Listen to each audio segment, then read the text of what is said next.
ఈరోజు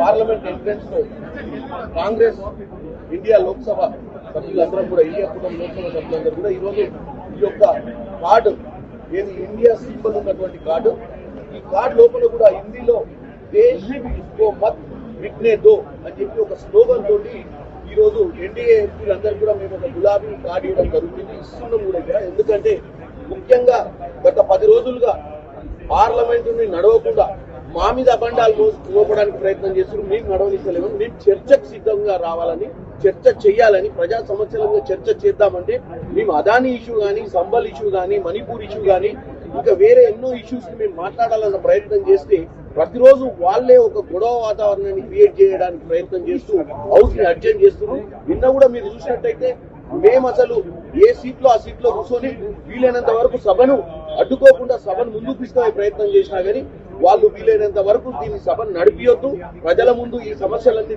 మాట్లాడే విషయాలు ప్రజలకు తెలియవద్దన్న ఉద్దేశంతో చూస్తున్నారు. నిన్న మీరు రాజ్యసభలో కూడా చూసినారు, 50 మంది ఎంపీలు పైన 60 మంది ఎంపీలు నో కాన్ఫిడెన్స్ మోషన్ కూడా మూవ్ చేయడం జరిగింది. ఒక స్పీకర్ గానీ, ఒక రాజ్యసభలో చైర్మన్ గానీ వాళ్ళందరూ కూడా న్యూట్రల్ గా ఉండి అన్ని పొలిటికల్ పార్టీస్ కి అవకాశం ఇచ్చే ప్రయత్నం చేయాలి. కానీ వాళ్ళు ఎవరు కూడా అవకాశం ఇచ్చే ప్రయత్నం చేస్తలేరు.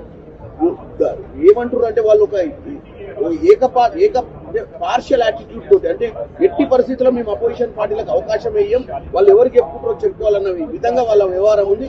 డెఫినెట్ గా దీని గురించి మనం చర్చ చేయాల్సిన అవసరం ఉంది. ఎందుకంటే దేశ ప్రజలందరికీ మేమేదో ఇండియా కూటమి కాంగ్రెస్ ఎంపీలు డిస్టర్బ్ చేస్తున్నారని చెప్పి ప్రతిరోజు స్పీకర్ నోటిచ్చిపోతున్నారు. కానీ స్పీకర్ ఆల్రెడీ నిన్న రావడమే ఒక ఇంటెన్షన్ తోటి వచ్చింది.